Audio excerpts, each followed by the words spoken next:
Hi friends, welcome to అమ్మ చెప్పింది kitchen and blogs. నేను మీ లక్ష్మి.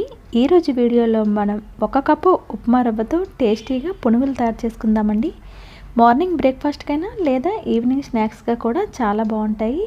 మరి వీటిని ఎలా తయారు చేసుకోవాలో వీడియోలో చూసేద్దామండి. వీడియోని స్కిప్ చేయకుండా లాస్ట్ వరకు చూసినట్లయితే మీరు పర్ఫెక్ట్గా చేయగలుగుతారు. ముందుగా బౌల్ తీసుకొని ఇందులో మనం 1 కప్పు వరకు ఉప్మా రవ్వ వేసుకుందామండి. ఉప్మా రవ్వని కాస్త మిక్సీ జార్లో వేసి కోర్సుగా ఈ విధంగా చేసి తీసుకోండి. ఇప్పుడు 1 కప్పు వరకు ఉప్మా రవ్వ వేసాం కదా, ఇందులో మనం 1 కప్పు వరకు మైదాని వేసుకుందాం. మైదాకి బదులుగా గోధుమ పిండిని కూడా వేసుకోవచ్చు. ఇందులోని 1 కప్పు వరకు పుల్లటి పెరుగు వేస్తున్నానండి. పెరుగు కాస్త పుల్లగా ఉంటే టేస్ట్ చాలా బాగుంటుంది. ఇందులోని రుచికి తగినంత ఉప్పు వేసుకుందాం.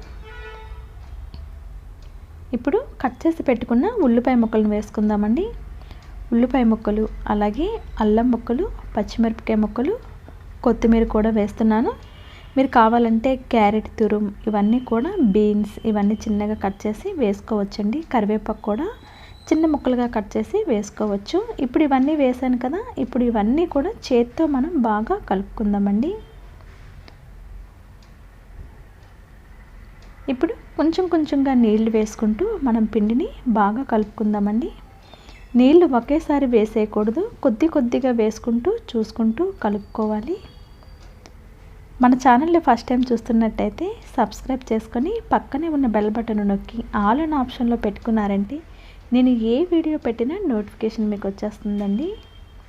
చూసారు కదా, కొంచెం కొంచెంగా నీళ్లు వేసుకుంటూ పిండి అనేది ఈ విధంగా వచ్చేటట్టు కలుపుకోవాలండి. మరీ పలచగా ఉండకూడదు, మరీ చిక్కగా ఉండకూడదు. ఇలా ఉంటే సరిపోతుంది. మనకి పునుగులు వేసుకునే విధానంగా చూసారు కదా, ఇలా వేస్తే మనకి పునుగు అనేది కరెక్ట్గా పడుతుంది కదా. ఈ విధంగా ఉండేటట్టు జారుడుగా కలుపుకోవాలి. ఇప్పుడు మనం దీన్ని పక్కన పెట్టేసి మూత పెట్టుకుందామండి. కాస్త టైం ఉంది కాబట్టి ఒక 10-15 మినిట్స్ వరకు మూత పెట్టి అలా ఉంచేద్దాము. ఒకవేళ టైం లేకపోతే వెంటనే కూడా తయారు చేసేసుకోవచ్చు. నేనైతే ఇప్పుడు టైం ఉంది కాబట్టి ఒక 20 మినిట్స్ వరకు పక్కన పెట్టానండి. ఇప్పుడు 20 మినిట్స్ తర్వాత మూత తీసాను. ఇందులోనే చిటికెడంతా బేకింగ్ సోడా వేస్తున్నాను. చిటికెడు మాత్రమేనండి, మరి ఎక్కువగా అవసరం లేదు. ఇలా బేకింగ్ సోడా వేసిన తర్వాత ఇదంతా ఒకసారి బాగా కలుపుకుందాం. పిండికి అంతటికి కూడా మనం వేసుకున్న బేకింగ్ సోడా బాగా కలిసేటట్టు కలుపుకోవాలి. మనం పొల్లటి పెరుగు వేసాం కాబట్టి బేకింగ్ సోడా వేయకపోయినా పర్వాలేదు, కాకపోతే బాగా పొంగుతూ వస్తాయి కాబట్టి చిటికెడంత వేసాను. ఇప్పుడు స్టవ్ మీద డీప్ ఫ్రైకి ఆయిల్ పెట్టేశాను. ఆయిల్ కూడా హీట్ అయిపోయింది. ఇలా ఒక్కొక్కటిగా మనం ప్యాన్లో ఎన్ని పడితే అన్ని వేసేసుకుందామండి. చాలా బాగుంటాయండి, చాలా క్రంచీగా చాలా టేస్టీగా ఉంటాయి. మనం మినపరుబ్బుతో కూడా పునుగులు చేసుకుంటూ ఉంటాము, కానీ అవి అంతా క్రిస్పీగా ఉండవండి. ఇలా ఉప్మా రవ్వతో చేసుకుంటే చాలా క్రిస్పీగా ఉంటాయి, టేస్ట్ అయితే చాలా బాగుంటాయి. మనం డైలీ కూడా బ్రేక్ఫాస్ట్ ఏం తయారు చేయాలని టెన్షన్ పడుతూ ఉంటాం కదండి. ఏ పప్పులు నానబెట్టకుండా అప్పటికప్పుడే మనం ఇలా 1 కప్పు బొంబాయి రవ్వతో టేస్టీగా మనం బ్రేక్ఫాస్ట్ అనేది రెడీ చేసేసుకోవచ్చు. ఇలా రెండు వైపులు కూడా టర్న్ చేస్తూ మనం వీటిని బాగా వేగించుకుందామండి. మంచి గోల్డెన్ బ్రౌన్ కలర్ వచ్చేంత వరకు వేగించుకోవాలి. చూసారు కదా, చాలా బాగా కనిపిస్తున్నాయి కదండి.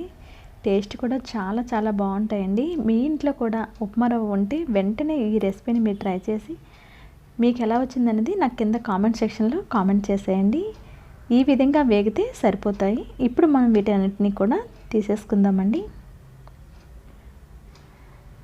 చూసారు కదా ఎంత బాగా కనిపిస్తున్నాయో. ఇప్పుడు మనం ఇలా ఒక ప్లేట్లోకి తీసేసుకుందామండి.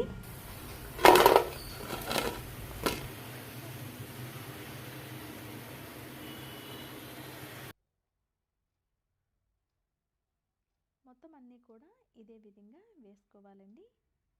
మీరు ఏ చట్నీతో అయినా కూడా వీటిని తీసుకున్న టేస్ట్ చాలా బాగుంటుంది. నేనైతే టమాటా కొత్తిమీర చట్నీ చేశాను వీటితో పాటు.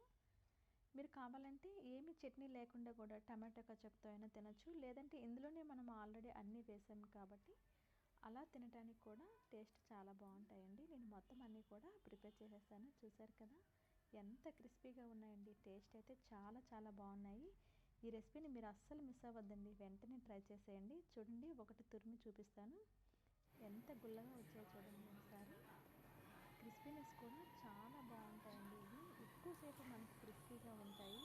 అదే మనం మినపరుప్పుతో చేస్తే ఎక్కువసేపు క్రిస్పీగా ఉండవు, కానీ ఉప్మా రవ్వతో చేస్తే ఎక్కువసేపు క్రిస్పీగా బోండాలు అనేవి ఉంటాయి. అలాగే టేస్ట్ కూడా చాలా చాలా బాగుంటుందండి. ఈ రెసిపీని అస్సలు మీరు మిస్ అవ్వద్దండి. ఈ వీడియో మీకు నచ్చిందని అనుకుంటున్నాను. నచ్చితే ఒక లైక్ చేసి మీ ఫ్రెండ్స్ అండ్ ఫ్యామిలీ మెంబర్స్కి షేర్ చేసేయండి. మరొక మంచి వీడియోతో మళ్ళీ కలుద్దామండి. Thanks for watching this video. Next వీడియోలో మళ్ళీ కలుద్దాం. బాయ్.